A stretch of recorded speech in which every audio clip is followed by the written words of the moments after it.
Halo, Assalamualaikum warahmatullahi wabarakatuh. Jumpa lagi dengan saya, Freddy Sudaryanto. Perjalanan kemarin, yaitu dengan Kang Heri dan Pak Dedi, mulai dari SMA 1, mulai TKP,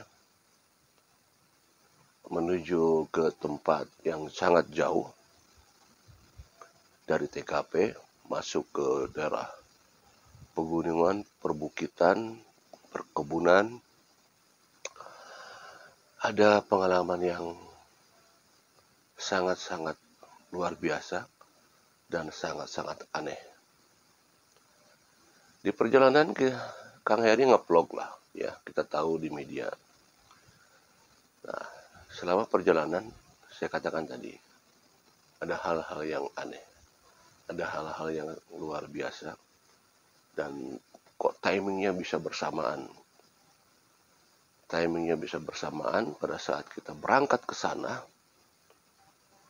kok langsung terjadi sesuatu dan ada info yang sangat menggemparkan. Ini adalah hal yang memang kalau saya hubungkan dengan kasus Subang, bahwa kasus Subang itu saking tertutupnya, saking sukarnya untuk dibongkar, saking susahnya untuk dibuka, itu menurut kemampuan manusia. Apakah kekuatan Tuhan bisa ditandingi? Jelas jawabannya, tidak ada yang bisa menandingi kekuasaan Tuhan.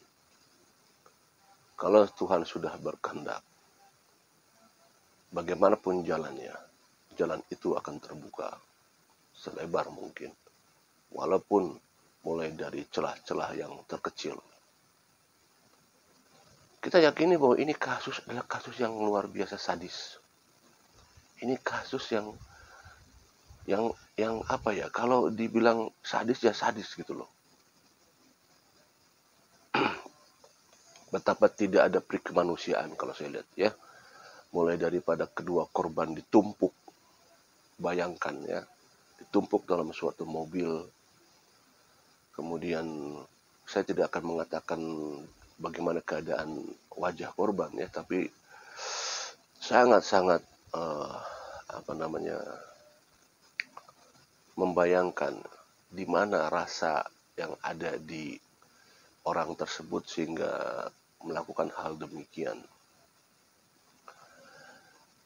Kalau misalkan dia seseorang yang hanya untuk menghabisi, ya cukup untuk membekapnya, berangkat pergi, ya. Tapi kalau lihat kondisinya luar biasa. Oke, kembali lagi ke masalah yang awal. Betapa di perjalanan itu saya mendapatkan sesuatu hal yang sangat luar biasa. Di samping info-info yang saya dapatkan dari Mr. X, yang Mr. Dedi, juga ada hal yang memang tidak disengaja. Tidak disengaja pada saat kita datang, kemudian kita mencari seseorang. Kita mencari seseorang di pegunungan, di perbukitan, di perkebunan yang jauh dari hiruk pikuk masyarakat. Ya ada masyarakat tapi tidak terlalu banyak. Tidak disengaja, karena memang kita juga tidak niat ke sana. Tidak ada pemberitahuan sebelumnya, kita berangkat ke sana. Ada sesuatu hal yang memang ingin kita tanyakan seputar masalah. Kalau saya megang hidung, tadi disangkanya ini lagi, megang Kang Freddy pegang hidung aja. Pegang hidung karena ini saya gatal aja gitu loh. Masa kalau gatal tuh saya mau diem. Kalau gatal diem, takutnya disangka bohong gitu ya. Terus kalau gatal saya harus gimana dong? Gini kali ya pakai ini ya. Oke, bercanda aja.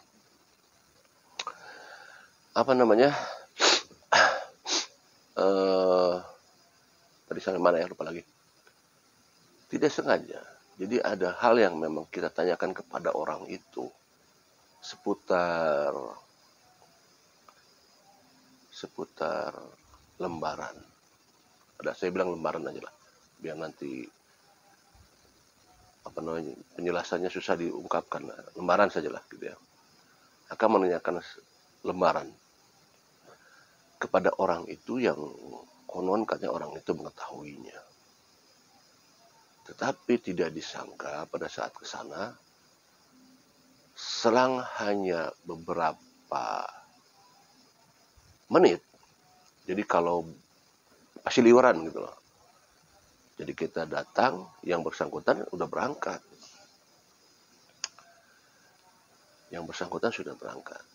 Tapi ada yang hal aneh saya ketemu di sana. Karena buat saya, inilah perjalanan pertama saya untuk datang ke sana pertama kali. Sedangkan untuk Pak Dedi itu udah perjalanan yang ke beberapa kali. Ada info-info menarik di sana yang kita dapatkan. Dan saya ada keanehan juga dari sesuatu hal yang saya lihat ya. Dan ini saya hanya bisa berpikir apakah ini adalah sesuatu hal yang memang bisa sedikit ke arah titik-titik terang gitu ya. Dalam artian begini, mulai kasus Subang ini kan ramai gitu ya, kemudian senyap gitu, hilang senyap beberapa lama, hampir setahun senyap. Sekarang dengan adanya konten Bu Hasri dengan Pak Deddy Kombusher mulai muncul lagi gitu kan. Termasuk saya pribadi juga ikutan lagi gitu. Ada titik-titik terang saya lihat nih. Mudah-mudahan saja. Mungkin gini, ya kalau Allah mau membuka itu, ya bisa saja dari mana jalannya gitu loh. Kalau Allah mau ya, tidak bisa ditahan ya. Kalau ada kekuatan Tuhan, kita berdoa aja. Kalau doa itu banyak bayangkan kasus Subang ini ya. Kasus Subang ini kan begitu banyak orang yang mendoakan. Ya, satu mendoakan, kedua almarhumah semoga husnul khotimah, jelas itu ya. Nah, kedua adalah mendoakan supaya kasus ini terungkap. Dan itu bukan ratusan, bisa jutaan orang itu. Ini bukan hiperbolisme, tapi kita lihat di komentar-komentar ya. Itu banyak ini, dan ini kan bukan hanya orang Indonesia saja. Bukan hanya orang luar negeri yang ada di Arab Saudi, yang di Turki, ikut terus memantau. Yang di Malaysia apalagi, di Malaysia itu ada seorang polisi ikut memantau terus. Nah ini kan doa itu sangat kuat. Kalau doa itu banyak ya insya Allah akan terijabah. Dan gimana caranya Allah memberikan suatu jalan nanti ya. Nah kembali lagi di perjalanan itu ada hal yang memang ya pokoknya kejadiannya kita tidak bertemu saja di sana, tidak bertemu. Tetapi kita bertemu dengan seseorang di sana, dengan orang dekat yang dimaksud. Karena ada kepolosan di sana, karena memang kepolosan yang disampaikan tanpa sengaja juga, tanpa kita mengorek-ngorek, tiba-tiba muncul sendiri dari orang tersebut hal yang kita anggap di luar dugaan gitu. Tiba-tiba saja kita datang ke sana dapat info yang sangat luar biasa. Ya menurut saya itu luar biasa. Karena berhubungan hal-hal dengan peristiwa ini, dan bukan masalah peristiwanya, tetapi kalau bisa jadi ini sebagai rentet info menuju ke rentetan di mana ada sebuah informasi yang sangat menarik. Kalau ya saya katakan lagi sebagai informasi yang menarik. Dan bukan hanya saya yang kaget, Kang Heri juga kaget, Kang Dedi juga kaget. Dan tidak disangka kita datang ke sana itu mendapatkan info yang membuat kita jadi kaget gitu. Ya itulah saya bilang tadi, ada suatu perjalanan yang di luar dugaan ya, di luar dugaan. Ya kita tunggu saja perkembangannya, apakah yang dimaksud dan yang kita dapat info itu adalah suatu hal yang ya kita tunggu saja ke depannya ya. Kalau misalkan ada Mr. X, saya katakan ini misteri apa ya? Mr. Jet. Misteri Mr. Jet. Kalau waktu itu ada misteri Mr. X, sekarang misteri Mr. Z.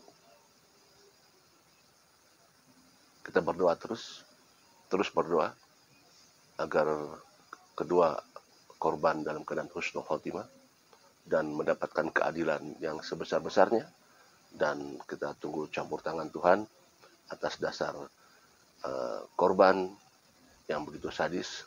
Semoga pelaku terungkap. Assalamualaikum warahmatullahi wabarakatuh.